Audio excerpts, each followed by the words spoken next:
Amber, Caleb. thank you for joining me. It is so fun to have you and to have you here in the kitchen. I've watched and listened while you've recorded this incredible course called The Exchange that we'll talk about later. But you are the queen of food, faith, and freedom. And I want to get into kind of what that looks like in someone's life, what they are exchanging, what we need to do, what are the things that you move people away from, the freedom that you've given to so many women. But I want to get to know you first. Let's talk about you and your story. Here's some broad things that I know, and then I want you to just get into it. You have started a company called The Healthy Edge. You've been leading CEO of this company for a long time, helping lots of women. You were a college athlete, college professor. You've written books, spoken all over the place. And that's just like scratching the surface of what you do, who you are, how you serve so many women. Where does the passion come from? Tell us your story. Yeah, well, the passion definitely doesn't come from credentials. Huh. The passion comes from life and tragedy and the stuff that destroys some people. It's just the things that I'm so thankful for. I mean, growing up, I think we all have our story of our past and how our parents messed us up and all of that. But from a very young age, I was compared to my sister. She was the pretty one. I was the smart one. And just kind of those labels. Just that label. Kind of I mean, I on your literally chest, remember, Caleb, the moment that statement came out of somebody's mouth. And I just said, okay, I'm smart. Okay. I'm an achiever. I'll be that person. I'll be that person. And spent a lot of my life being that person at any cost. And it kind of turned from being smart in my head to being perfect in my body. I see the images just like all women do of what it is to be beautiful, what the world standards are for beauty. Always a moving standard, by the way. So yeah. I never caught it, but I chased it. I chased it for a lot of years, and my background was in nutrition and fitness, and I had all of the know-how. If anyone was equipped to do this the right way, it was me. But I got allured. I got drug into this idea that there was a simpler way, there was a faster way, there's a way to cheat the system, there was maybe something that I didn't know. And so I chased the path of diets and restriction. So this is just my words, but yeah. What it sounds like, what you're saying might be you had the education background, you had the know-how, you had the how-tos, you had the steps, you had all the stuff. Yeah. But internally, maybe you had it in your head, but at your heart level or something like that, there was still so much conflict that you were struggling, suffering, still comparing. That's what it sounds like. Yeah, I wasn't enough. I wasn't enough. The person that I needed to become someone else to find that peace, to find that success, to find love, to avoid rejection. So who I was in the moment was not enough. Well, and you're trying to live up to and maybe even outrun that label. Yeah. I'm just the smart girl. I'm just the, the fitness girl or whatever you felt like you had to be. And you're like, where's the real me? What? For sure. I mean, everything, and I think women can relate to this, everything from what color I'm going to dye my hair, to the number that needs to be on the scale, to the type of clothes that I wanted to wear, to my chest size. Maybe I need to figure that out and maybe throw some money at that. I mean, it was torment. Just trying to find that version of myself that I thought was going to give me everything that I wanted. Yeah. And so, it started simple with counting calories and restricting and going on a diet and cutting back carbs and those types of things. But then it became more intense. The first time that I binged and purged, it was a release. It was a sense of control. Wow, I can still have the best of both worlds. I can eat whatever I want. I can eat and fill up that gaping hole inside of me for a moment, stuff myself, and then I can release it and feel like I'm in control. So you're using food to feel better, but then you are throwing it up to have control. Yeah. I'm not going to gain weight. I'm not going to put in weight. Yeah. And to look perfect. And to look the part. So I can keep looking like I have it together, but I really don't. And this came after losing my mom. So I lost my mom when I was 23 to cancer. It was an 8-year battle. She was only 45. 45, yeah. I'm really close to the age that she was, which is bittersweet now.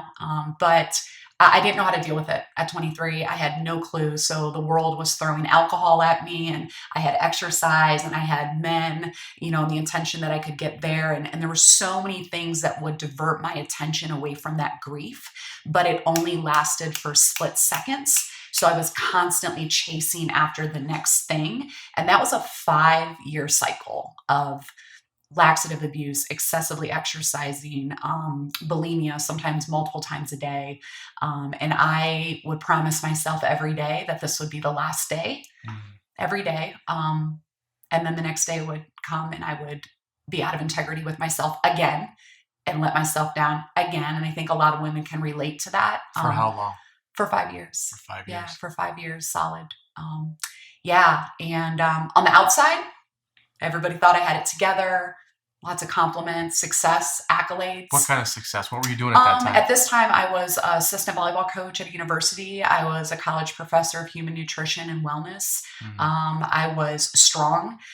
People like, wow, a lot of body affirmation. Yeah. In a relationship, had my own house, in my 20s, which is pretty cool. That is cool. And yeah, so to the outside world, it's like, Amber, man, she like goes after stuff. She's an achiever. And then I would feel like such a fraud. I'd come home and I am so not that person that I'm portraying. And it was so exhausting. Therefore, more alcohol, more numbing, more, I just got to get through this. And I remember feeling in my 20s, like, if this is how my life's going to be, like, I don't think I want to keep going. Like, this is exhausting. I can't do this forever. I can't keep this up. I can't keep it up. I did not know how to get out of the rut. I really didn't know. Yeah. Well, and like you said, to other people that are watching and friends and acquaintances, you're checking all the boxes, right? You got the cool boyfriend, you got a good job, you own a house at 20 whatever, you're fit and strong, and you're checking all the boxes, but internally still like, yeah, not right, can't live this way, not satisfied, not a fulfilling life. What was the turning point? Was there a turning point? Oh yeah, there was a turning point. And I think this is a key for women. And what I encourage women to do is we have to bring what's in the dark to the light. And so I remember being at a conference, and I had a small group, and the Lord, which I've known Jesus since I was small, but never really had like a relationship with him. I didn't understand outside of religion how to have a relationship, but I had started to dabble and to have some people brought into my life that had a different relationship, a real relationship. Like, I can bring him my stuff instead of hiding it. So I started that. I get it. Yeah. I get it. Just for people that might not understand the distinguishing thing. So I would view this, and you kind of say how you would shift it. Religion is kind of like my pursuit of doing all the right things, gold stars, checking the boxes, trying to like earn my way to being good. Yes. And all the things that we think that we have to do to look the part, play the part, the morality police, all the whatever, versus like having a real live relationship with your creator. Yeah. It's like fueling your soul. Yeah. Giving the breath and the heartbeats that we have. Yeah. Instead of, for me, religion was for love. So I was trying to do things to get accepted and to get love. And now I understand that God is love. And it's from that love that he has for me that makes me want to be a better person in all that I can be. And I'm going to mess up. It's the love. It's the love. So that was like so I was starting on that path. So good. Yeah. And I felt in this small group that I was supposed to tell them about my bulimia, which I had never told anyone. And that day, I remember feeling as if I thought my whole world, the lie that was being told to me was that if people find out who you really are, Amber, you're not going to be loved. You're not going to have this acceptance. You're not going to have this success. Like, everything's going to crumble. They're going to see who you really are, and you're going to be alone. Yeah. That was the lie. Yeah. And I remember saying it, shaking, like PTSD, like physically shaking. And they're just like, what is she going to say? I think they were so like, what is this? And when I said it, I just shut my eyes and put my head down. And I had 6 people surround me and hug me and love me. And that's when I knew that was a lie. So I brought from the dark into the light. And that was the day that I was delivered. I never threw up again. What? Like, I know that doesn't help, that isn't true for everybody, but sometimes God in his grace and mercy, I realized I have to live in the light. live in the light. We have to pull out of the dark the things that are in our closet, the things that we think that we can't look at, the things that we drink around, the things that we eat around, the things that we shield. That's actually, if you bring it into the light, it immediately loses power, and we give access to our creator and to people around us to help us heal and walk through that. So that was like the beginning of the turn where everything became different for me. That's so cool. And maybe God gave you that moment where it's just a total pivot point, and not, you're free from this thing. You're free from this thing now in the moment, but you're going to spend the rest of your life helping women walk out of it. Yeah. You know, It's so crazy. Like the one thing that I was so in bondage to is the thing that God gave me to set people free. Like that's how he works. He takes the thing that you're most shameful about, embarrassed about, the thing that you try to hide. And he then, when you give it to him, he's like, and that was part of the plan all along. I'm going to use that.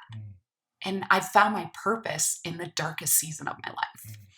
So that's when the Healthy Edge vision came. That's when I started, women started being attracted into my life. I found this new freedom where, and I think women, this is so huge, how my outside looked reflect my inside. For the first time in my life, my outside was in complete unity with my inside. And I think that's what we as women want. We want to be not just comfortable in our own skin, we want to know our skin. And that was when everything changed. And I realized I had something, because all these women were sharing things that were coming into my life that I saw they were just as much as in bondage as I was. So the Lord's like, we need to do something about this. I want you to help me set my daughters free. And I really feel like that's my mission. Yeah, I love it. I love it. And so when it comes to what we've created here within Spirit Farm, this course called Exchange, you talk about that we're exchanging diet for lifestyle, right? That we've been controlled by this thing where we have to do it this way and try this. Oh, this didn't work, I'm going to try this. And this didn't work, I'm going to try this. And I have to do that. And it's almost like this oppressive thing that we're trying to manage all these externals. And you're saying, no, we're going to exchange that for a new, like, holistic, connected lifestyle way. So talk about that in terms of what that looks like at a transition handoff basis from how-tos to... So the world tells us that we need to fix ourselves. And so the world gives us lots of opportunities to purchase things that are going to fix our broken selves, because we're told that we can't fix ourselves. Like, we're so much of a mess and we're so broken and we've messed up so many times, and we have no willpower, all the lies that we tell ourselves. So we have to go outside of ourselves to find a guru, a system, a plan to fix ourselves. That's the message. That's the message that we get from the world. But that's not transformation. And God wants us to be transformed from the inside out. So in order for us to truly be free, we can't be tied to anything external. And so whatever we do to get results, we have to continue to do. I think people lose that sight of that. If you release 20 pounds or lose 20 pounds, you have to keep doing what got you those results. That's why diets fail. You do it, then you stop doing it, you gain the weight back, and then, it's been a few months, I'm going to go back and do that again. That's bondage. That's your idol. That's the God that you have to keep going to get the results.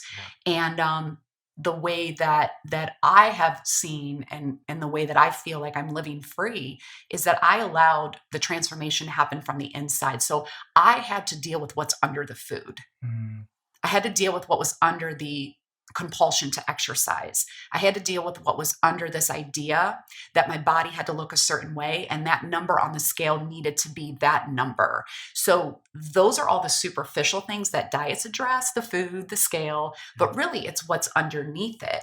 That if I transform that, if I heal that place of grief that I keep avoiding and numbing, if I can let that come up and I can let the Lord come in, heal it, it's going to be a scar. I'm going to remember it, but use it for something great.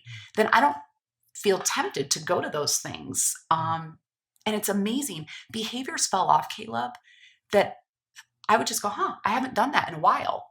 just as the transformation came. But most women are not told to look inside themselves, or they're scared to look inside of there because I don't know what I'm going to find.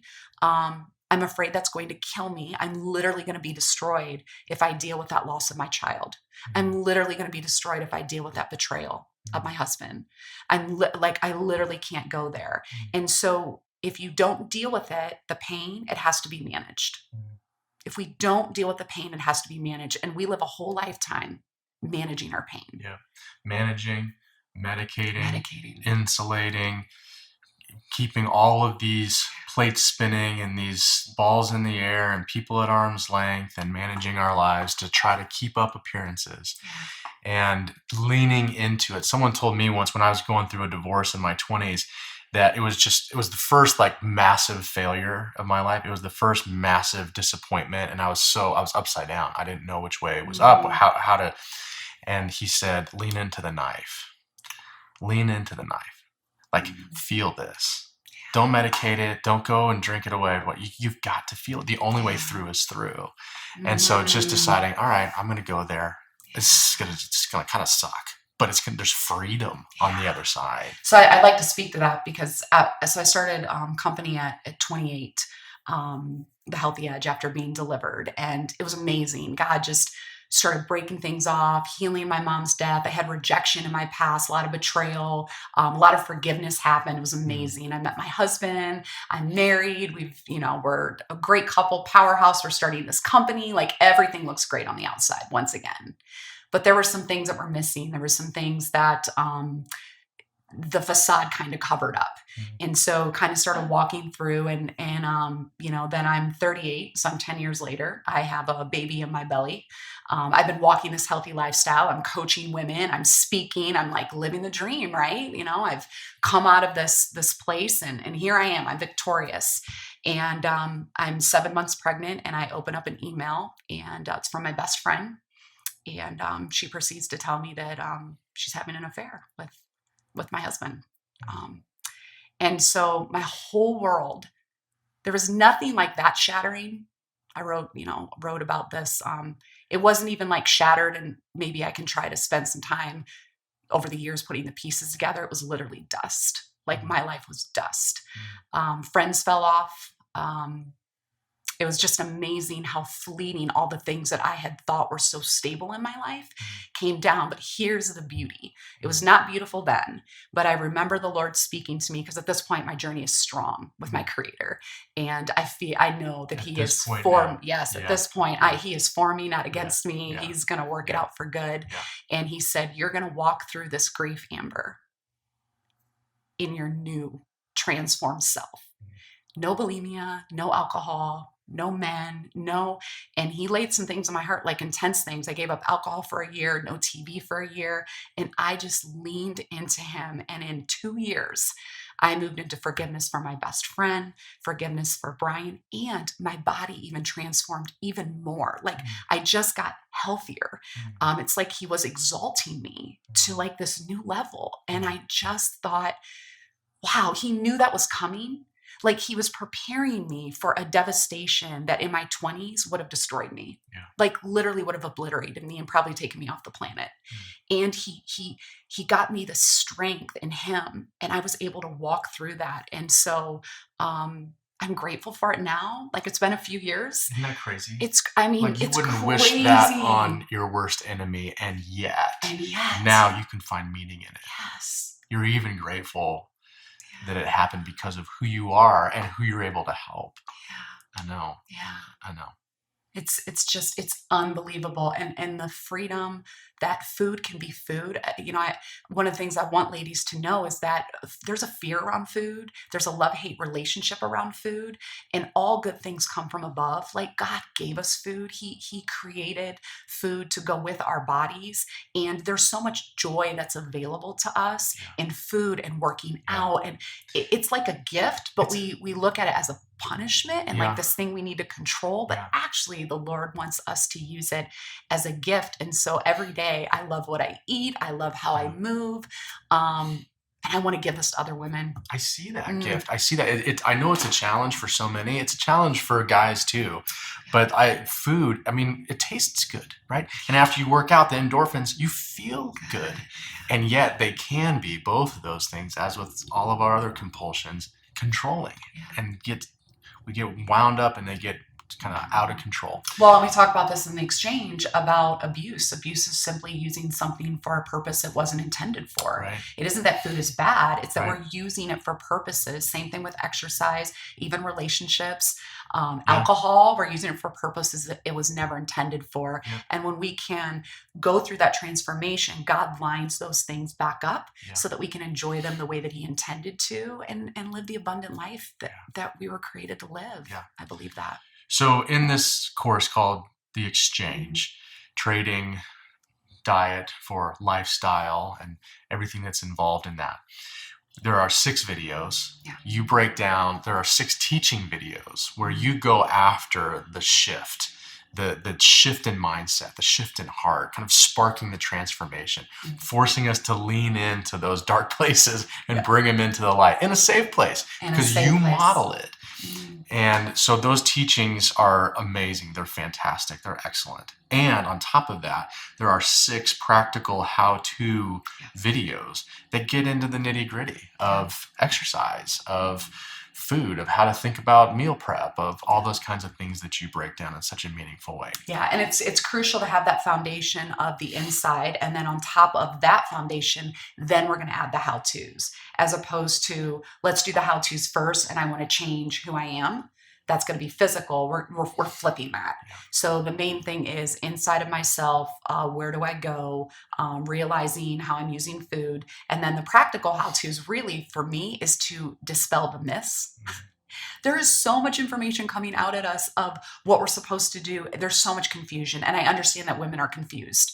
I've been told to do this. I heard this is supposed to work to increase my metabolism, and I just do really good sound nutrition, like just really good sound information. It's the basics. You're going to go, it can't be that simple. And I love when my clients say, this is just so simple. I know you can't market this. It's so simple. I mean, we're kind of marketing it, but it's so simple. And I want people to have freedom in the simplicity. Yeah. Freedom in the simplicity. You're going to be able to eat a cookie. You're going to be able to drink a glass of wine and still be able. We did. We had a glass of wine last night. We did. Yeah. That's what life's about. Yeah. God wants us to enjoy those things, but we have to put it back into its proper place, and people are going to find a lot of freedom in this. Yeah. So if you were to just turn to the camera and just talk to a woman who is watching, who is, she knows, like there's something in her that knows that this is probably something that would help, that she needs, that she wants, and yet there's the fear. There's the desire to not be disappointed again. There's the fear of things coming to light that would have to be dealt with. There's that angst right now that's going, I want this and I don't. What would you say to that person? Yeah, that's a good one. Well, I think that I would say that you're not alone. I would say that the fear is coming from those past voices that want to tell you that you've wasted money, you've done this before, how's this going to be any different? The things that want to make you avoid going into the place where your healing is. And that I'm sitting here today, the strongest and most courageous that I've ever been, walking through things that I would have never wished upon myself, but when turned over to the proper hands, has just been able to build something so amazing, not just inside of me, but to be able to be given to other people. And I would say that is for you too. Like there is a purpose in your pain, that there is a desire from your creator, whatever name you use to refer to that presence inside of you that you know is so tangible and so much bigger than you and so sovereign and omnipresent, that he wants it. And I've realized that I can hold on as long as I want to something, and God will still love me, and he will still honor me on my journey, and he'll still be there for me. But what happens when we give it over? Like what could be possible if you just handed it over in faith, in faith that I've tried to do it myself. I've tried. Some of you are in your 50s, you're in your 40s, like you've tried. This is not me giving you the answers. This is me showing you the path to invite the only one in who can actually do something so amazing and so astonishing that you're going to look back and you're going to go, I can't even believe what he's done with what I've handed over. So again, it's not me. It's just showing you the path of what that journey looks like. And here's a great thing, ladies, is it's a lifelong journey. This is not a one and done. This is not, 6 courses, great. Let's just shut that up and I'm just going to check mark. This is tangible stuff. This is stuff they're life habits. They're how we have to navigate mentally. There's some how-tos in there, but it's a mindset shift. And that takes some effort. But I know that you have the courage. You've watched this far, right? You've listened this far. And I would just say to listen to that still small voice inside of you. The voice that's really loud is the lies, because they're shouting at you. The truth is that really silent, soft part inside of you that you know is there. That's so easy to ignore because of the shouting. And I would just encourage you to prayerfully ask yourself, what is that little voice saying? And it's so worth it.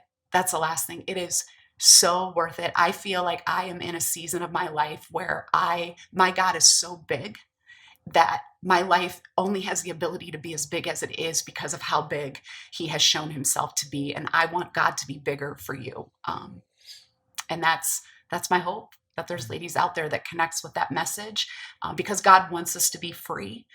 He has a purpose for you. And if you don't feel like you're walking in your purpose, I would ask, do you feel like you're wasting energy, chasing things that don't matter? He wants you to turn your affections back to him and what he's created and called you to be.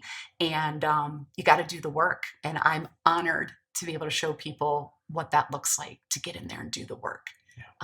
Because I have confidence. I've seen it work with hundreds of women that I've coached individually, thousands that I've even just spoken to, just God releasing things from them. He's ready and willing and able. So yeah, I'm excited. Well, I am honored, Amber, to be on this journey with you, that we could collaborate and create this course that's going to transform lots of lives together. To have you as a part of Spirit Farm and doing this thing, it's a privilege, and it's fun to be your friend. And now it's fun to be kind of officially on this journey collaboratively with you. So thanks. Well, thank you, Caleb. I love your vision.